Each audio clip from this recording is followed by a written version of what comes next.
Olá, aluno!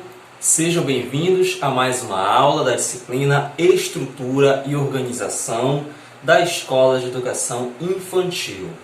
E hoje nós vamos trabalhar o capítulo 8 do material de vocês, que trata do currículo e as áreas de conhecimento de mundo, o eixo de matemática. Desde que as crianças nascem, elas estão inseridas em um universo repleto de informações relacionadas à matemática.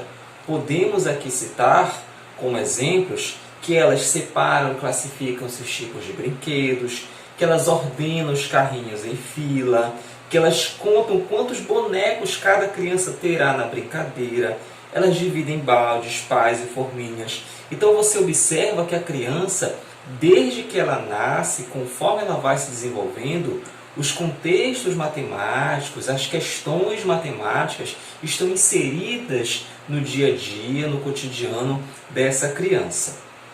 Nessa perspectiva, a instituição de educação infantil pode ajudar as crianças a organizarem melhor as suas informações estratégicas, bem como proporcionar condições para a aquisição de novos conhecimentos matemáticos. O trabalho com noções matemáticas na educação infantil atende, por um lado, às necessidades da própria criança de construírem conhecimentos que incidam nos mais variados domínios do pensamento. Por outro, corresponde a uma necessidade social de instrumentalizá-las melhor para viver, participar e compreender um mundo que exige diferentes conhecimentos e habilidades. Esse daí é o que nós tiramos lá do RCNEI naquilo que tange ao ensino da matemática, onde é importante para essa criança se apropriar desses conceitos matemáticos e para que ela venha a entender e compreender melhor aquelas situações nas quais ela se encontra, do contar os brinquedos, do dividir, do estabelecer quantidades para os seus bonecos, o enfileirar dos carrinhos. Então é importante para que nós, professores, venhamos a realmente construir com essa criança uma relação entre o seu dia a dia, entre o seu cotidiano, o cotidiano dessa criança, com os conceitos matemáticos. Porém, caro aluno, o que nós percebemos é que em algumas instituições os profissionais parecem não perceber essa riqueza de possibilidades, de aprendizagens existentes nas mais variadas situações. E aí o que ocorre? Ocorre muito a repetição, a memorização, a associação também tem se mostrado um pouco ineficaz, sem contar aquela coisa tenebrosa de ligar os pontinhos. Isso vai fazer, os pontinhos lá, o professor traça os númerozinhos e a criança vai ligando. Tudo bem, é um artifício utilizado por muitos professores, pela maioria, até por assim dizer, mas se nós formos observar, isso daí vai estar proporcionando para a criança apenas uma memorização. Ela vai estar apenas ali decorando o que é o 1, o que é o 2. Ela não vai estar realmente relacionando qual o significado daquele 1 no seu dia a dia, qual o significado daquele 2 no seu cotidiano. Então é importante que o professor ele saia dessa configuração de apenas repassar atividades de memorização, atividades que vão proporcionar para essa criança aquela estagnação. Eu preciso realmente de atividades que venham a estabelecer essa importância, essa relação da matemática com o meio, com o dia a dia, com o contexto histórico dessa criança. Como exemplo, eu pergunto para você, acadêmico, para você que está assistindo a esta videoaula. Vocês têm dificuldades em lidar com a matemática? Vocês já pararam para se perguntar o porquê? Talvez seja porque lá atrás, na tua educação infantil, o teu professor proporcionava para você atividades estagnadas, atividades cansativas, atividades memorizativas. Isso vai fazer com que a gente acabe criando essa aversão à matemática. Agora, se você tem um professor que procura trabalhar com você uma dinamicidade dentro dos conceitos matemáticos, realmente estabelecendo para você a relação desses conceitos com o teu dia a dia, tudo fica mais contagiante, tudo fica mais apaixonante você realmente lidar com essas concepções matemáticas.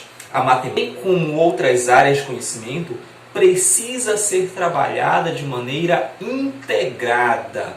Eu não posso trabalhar a matemática por trabalhar, assim como toda a área de conhecimento. Eu preciso sempre integrar essas mais variadas. Basta vocês recordarem que nós trabalhamos aqui o eixo sociedade e natureza, o eixo das linguagens expressivas, hoje eu falei da música, das artes cênicas. Imagina você trabalhar isso apenas de forma conceitual com uma criança. Isso com certeza não vai proporcionar para ela toda essa beleza, todo esse despertar de querer buscar mais conhecimento, mais aprendizagem. Essa criança ela precisa ser levada a um interesse, ser levada realmente a um êxtase dentro dessas áreas, desses eixos de conhecimento, para que ela possa sempre buscar novas descobertas.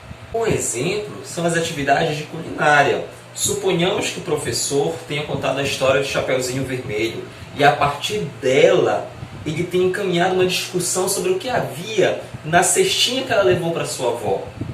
As crianças vão levantar uma série de hipóteses, vão deduzir vários tipos de doces que poderiam estar presentes ali naquela cesta. O professor pode então aproveitar essas deduções, essas hipóteses e trabalhar as quantidades, trabalhar a soma, fazer com que essa criança ela venha a associar o quantitativo com uma realidade, né? A realidade, no caso ali, da história da Chapeuzinho Vermelho. Então, ele pode verificar, o professor pode verificar com as crianças, né, em uma contagem, qual o doce preferido pela maioria das suas avós, trazer essa história para a realidade, perguntar para cada criança, né, o tipo de doce que a avó dessa criança gosta, qual a quantidade de doce, desse doce que ela gosta, essa avó costuma degustar. Então, olha só, observa que eu estou, a partir de uma história infantil, buscando trabalhar os conceitos matemáticos, trazendo para uma realidade.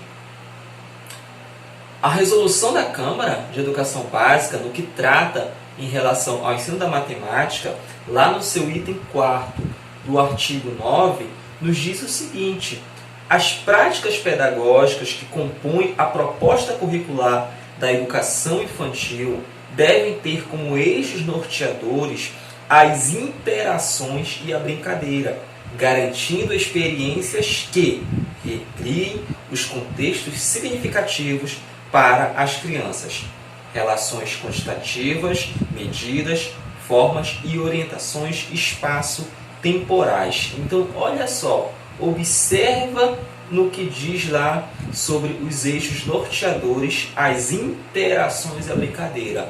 Ou seja, querido professor, querido acadêmico que pretende assumir uma sala de aula enquanto docente, você precisa proporcionar esse ensino, seja da matemática, seja de qualquer área de conhecimento, de uma forma interativa. E o que é você realizar um ensino de forma interativa? É você buscar com essas crianças sempre associar os conceitos teóricos com a prática, trazer esses conceitos para a vivência deles, mostrar para eles como que esses conceitos se enquadram, como que esses conceitos se encaixam em sua realidade. Volto a repetir para você, nós falamos em aulas anteriores sobre outros eixos, as linguagens expressivas, falamos da natureza e sociedade, e agora estamos falando de matemática. Então nós devemos buscar pegar todas essas áreas de conhecimento e interagir com as nossas crianças de forma prática, de forma a fazer com que essa criança enxergue no seu dia a dia, nos seus grupos sociais, no seu cotidiano, aquilo que ela realmente está aprendendo na escola, para que ela não passe apenas por esse processo de decoreba, por esse processo de memorização. Porque nós vamos, principalmente nessa etapa da educação básica que nós estamos trabalhando, que é a educação infantil, se nós não buscarmos mostrar para essa criança toda a beleza que os estudos, toda a beleza que a escola pode proporcionar, provavelmente essa criança ela vai avançar para as próximas etapas e ela não vai ter o interesse de realmente estudar, de realmente buscar. Não se esqueçam que a educação infantil ela é a base da base. Tudo que eu trabalhar, a forma como eu trabalhar com o meu aluno na educação infantil vai refletir nele lá na frente. Se eu tenho lá no ensino médio, no ensino fundamental, alunos que são contagiados por esse processo de ensino-aprendizagem, é porque provavelmente lá na educação infantil eles foram levados a esse êxtase da interação, a esse êxtase do contágio que a aprendizagem pode nos proporcionar. Agora, se o professor ele não trabalhar dessa forma interativa e for aquela aula monótona, ou usando um português bem claro, chata, esse aluno ele não vai ter essa vontade lá na frente de buscar novos conhecimentos, novas aprendizagens. Mesmo aquelas escolas que infantil que trabalha apenas o brincar, até esse brincar ele precisa ser um brincar pedagógico, ele precisa ser um brincar que tenha uma intencionalidade na aprendizagem dessa criança. Considere-se que a aprendizagem de noções matemáticas na educação infantil esteja centrada na relação de diálogo entre adulto e crianças e nas diferentes formas utilizadas por estas últimas para responder às perguntas, resolver situações, problemas, registrar e comunicar qualquer ideia matemática. Mas como que realmente eu posso estabelecer esse diálogo com a criança? Como que realmente eu posso responder a todas essas problemáticas que as crianças vêm a nos trazer? Uma boa saída, e eu acredito que até a melhor saída, seja por meio dos projetos. Hoje as escolas infantis que realmente prezam por essa qualidade no ensino das suas crianças, elas trabalham muito com projetos. E aí vocês pensam assim, mas professor, toda escola hoje não trabalha com projetos? Tem muita escola ainda, meu querido aluno, que é assistencialista. Nós já vimos nas primeiras aulas dessa disciplina que ainda se tem muita escola assistencialista. E o que é escola assistencialista?